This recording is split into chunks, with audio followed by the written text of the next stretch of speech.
안녕하세요, 여러분. 저희는 축구계의 최신 소식을 전해드립니다. 뉴스를 좋아하신다면 채널을 구독해주세요. 감사합니다. 마지막 이적 속보.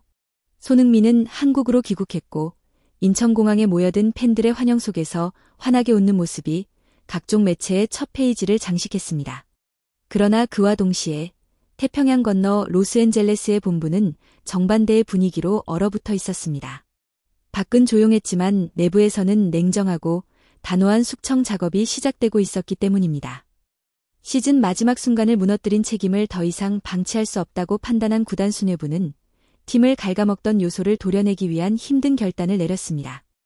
그리고 그 리스트의 우선순위 맨 위에 적힌 이름은 다비드 마르티네스였습니다. 연장 118분, 그 단 한 번의 무리한 욕심으로 팀 전체가 쌓아올린 노력을 무너뜨린 젊은 베네수엘라 출신의 재능 말입니다. 계약 해지가 발표되기 직전 사실상 마지막이 될 기자회견장에 마르티네스가 모습을 드러냈습니다. 과거에는 재능을 믿고 거만하게 굴던 어린 천재의 모습은 찾아볼 수 없었습니다.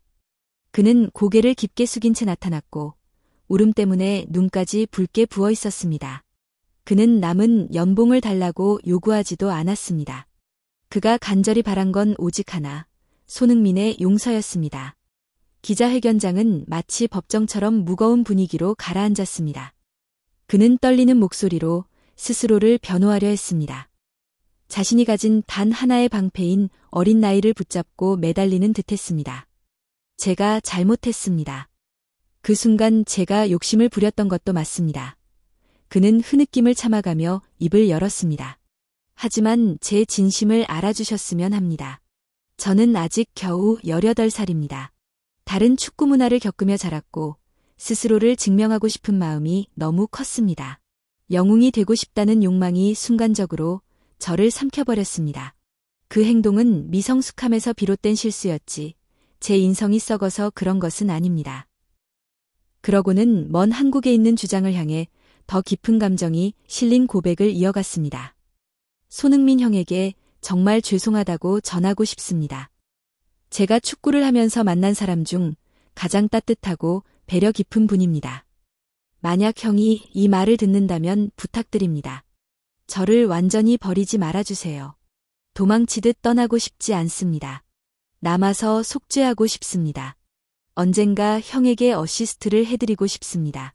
그게 제가 바라는 마지막 기회입니다. 그의 말로 회견장은 더 깊은 침묵에 빠졌습니다.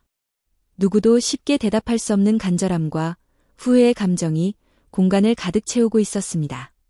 마르티네즈가 경기 후 흘린 눈물은 많은 이들의 감정선을 자극했지만 미국 내 축구 분석가들과 팬들의 반응은 의외로 차가웠습니다. 그들의 시선에서 이 사과는 단순한 감정 표현이 아니라 상황을 모면하기 위한 형식적인 행동에 불과했습니다. 전문가들은 그의 행동을 옹호할 수 없다는 이유를 명확하게 지적했습니다. 그가 범한 것은 개인적인 기술 실수가 아니라 팀 스포츠에서 가장 기초라고 할 수 있는 사고방식의 문제였다는 점입니다. 축구에서 기술적 실수란 공이 미끄러지거나 패스가 조금 빗나가거나 상대 압박에 흔들려 정확도가 떨어지는 것 정도입니다. 그러나 마르티네즈가 범한 잘못은 그 차원이 아니었습니다. 그는 팀 내 위계, 시스템, 전술적 흐름 전체를 무시한 채 가장 낮은 성공 확률의 선택을 했습니다. 옆에는 손흥민과 부안가, 두 명의 팀 최고 결정력이 준비돼 있었고 훨씬 높은 득점 기대치 상황이었음에도 그는 혼자 해결하려는 욕심을 택했습니다. 이것은 미숙함이라 말하기 어려운 부분입니다. 팀의 이익보다 자신의 이름을 남기고 싶은 마음이 앞섰고 이는 곧 팀워크에 대한 근본적 존중의 결핍으로 이어졌습니다. 이런 선택은 프로 레벨에서는 실수보다 더 무겁게 받아들여지는 시스템 파괴 행위이며 용서받기 어려운 범주에 속합니다. 이 문제를 더 명확하게 보여주기 위해 전문가들은 한 가지 냉정한 비교를 들었습니다. 유럽 무대에서 뛰고 있는 어린 선수들입니다. 같은 또래 혹은 더 어린 선수들은 이미 팀 중심 사고를 완전히 체득하고 있습니다. 예를 들어 바르셀로나의 한 10대 공격수는 공을 잡는 순간 누구에게 공이 가야 팀이 가장 이득인지 본능적으로 선택합니다. 그는 자신보다 결정력이 뛰어난 팀의 핵심 공격수를 항상 먼저 찾습니다. 나이는 책임 회피의 방패가 될 수 없다는 뜻입니다. 교육받은 축구 철학, 경기 이해도, 팀 우선 가치가 몸에 배어 있으면 나이는 문제가 되지 않습니다. 이런 관점에서 본다면 마르티네즈의 행동은 단순한 경험 부족이 아니라 기본적인 팀 스포츠 마인드가 자리 잡지 않았다는 신호로 읽힙니다. 그의 사과가 받아들여지지 않는 이유는 이 명백한 사실 때문입니다. 그는 손흥민이 팀을 위해 흘린 땀과 희생을 한순간의 자기과시 욕구와 바꿔버렸습니다. 손흥민은 경기 내내 수십 번의 오프 더 볼 움직임을 반복하며 전방 압박, 수비 커버, 링크업 플레이까지 팀 전체를 위해 몸을 던졌습니다. 반면 마르티네즈는 그 과정 전체를 무시한 채 자신이 주목받을 수 있는 장면만 선택했습니다. 이것은 단순한 판단 실수로는 설명될 수 없는 영역입니다. 눈물로 덮을 수 없는 종류의 잘못, 즉 배신에 가깝다는 평가가 나오는 이유가 바로 여기에 있습니다. 실수는 용서될 수 있지만 팀 전체를 무시한 선택은 쉽게 잊히지 않습니다. 프로 세계는 냉정하고 잔혹하며 그 속에서 신뢰는 한순간의 욕심으로도 무너질 수 있다는 사실을 이번 사건이 다시 보여주고 있습니다. 여러분은 주변 사람들의 노력과 헌신을 무의미하게 만들지 않는 하루를 보내시길 바랍니다. 이 영상이 마음에 드셨다면 좋아요와 구독으로 응원해 주시면 감사하겠습니다.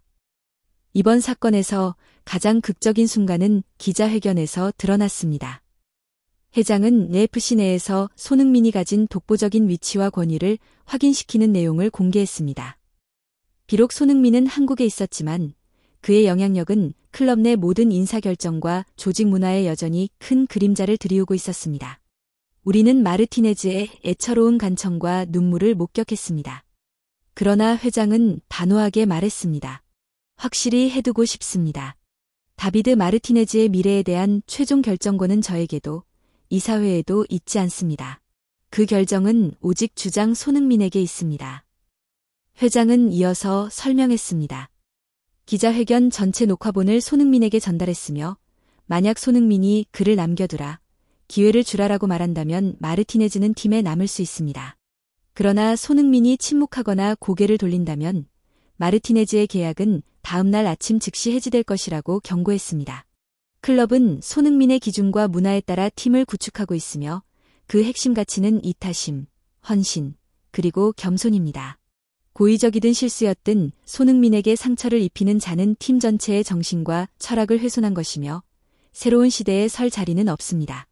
이 사건은 미국 내 전설적인 선수들과 신예 선수들 모두의 주목을 받으며 직업윤리와 프로의식에 대한 논쟁을 촉발했습니다. 전 국가대표 공격수이자 MLS 레전드 출신인 한 전문가도 강경한 입장을 밝혔습니다. 그는 팀의 넘버원 스타는 반드시 보호받아야 합니다. 규율 없는 젊은 선수가 스타의 노력을 방해하면서 처벌을 받지 않는다면 스타는 팀 내에서 존경을 잃게 됩니다.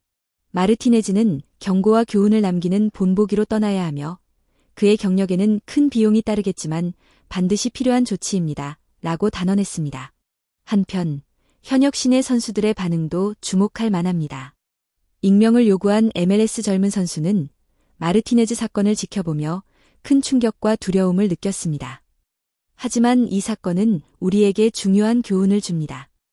전설적인 선배들이 만들어 놓은 규율과 헌신을 가지고 장난치지 말아야 한다는 것, 그리고 팀워크와 책임감을 최우선으로 생각해야 한다는 것입니다. 라고 말했습니다. 이처럼 이번 사건은 단순한 선수 계약 문제를 넘어 프로 팀 내 문화와 도덕적 기준을 재확립하는 계기가 되었습니다. 실수는 있을 수 있지만 이기적일 권리는 누구에게도 없습니다. 손흥민은 이 리그의 중심이자 기준이며 그를 화나게 하는 행동은 곧 그 행동의 끝을 의미합니다. 이번 사건에서 팬들의 반응은 마르티네즈에게 내려진 가장 강력하고도 무거운 형벌이었습니다. 그들은 관용이나 동정심을 원하지 않았습니다. 그들이 요구한 것은 명확했습니다. 바로 정의였습니다. 팬들은 모든 커뮤니티와 포럼에서 한 목소리로 외쳤습니다. 사과 따위는 필요 없다. 당장 떠나라. 한 기자가 전한 바에 따르면 팬들은 손흥민이 난처한 상황에 놓이길 원하지 않았습니다. 그들은 손흥민이 너무나 온화하고 마음씨가 좋아 혹시라도 자신의 판단으로 실수를 용서할 수 있다는 사실을 알고 있습니다. 그래서 그를 보호하고자 한 것입니다. 손흥민이 한국으로 돌아오기 전에 팀 내에 존재하는 이기적이고 유해한 요소들을 제거해 그의 부담을 최소화하고자 했던 것입니다. 회사는 공개 소환을 통해 메시지를 분명히 전달했습니다. 손흥민은 이미 충분한 짐을 짊어지고 있으며 버릇없고 자기중심적인 젊은 선수까지 가르치며 견디도록 내버려 둘 필요가 없습니다. 마르티네즈는 이번 사건을 통해 깨닫게 될 것입니다. 프로 세계에서는 한 번의 실수만으로도 자신의 미래, 경력 전체를 대가로 치러야 할 때가 있다는 사실을 말입니다. 다비드 마르티네즈의 이야기는 젊음과 자아의 비극이면서도 동시에 손흥민이 지닌 권력과 영향력을 보여주는 가장 선명한 증거이기도 합니다. 손흥민은 현장에 직접 있을 필요도, 목소리를 높일 필요도 없었습니다. 그저 그의 도덕적이고 전문적인 기준만으로 팀과 클럽의 구조 전체가 재설계되었습니다.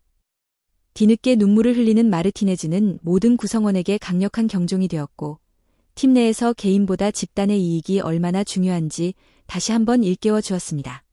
AFC에서 집단의 목표, 즉 손흥민이 대변하는 가치가 무엇보다 우선한다는 메시지는 명확합니다.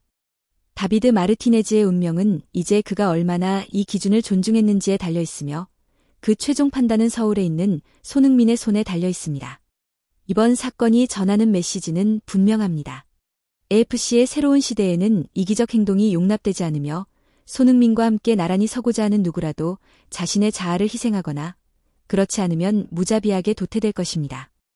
마르티네즈의 최종 운명은 이제 손흥민 선수의 판단과 자비심에 달려 있습니다. 이 사건이 남긴 값비싼 교훈을 통해 우리의 젊은 세대 또한 겸손과 공동체를 먼저 생각하는 마음을 배울 수 있기를 바랍니다. 모두 편안한 밤 보내시고 언제나 넓은 마음으로 주변을 바라보시길 바랍니다.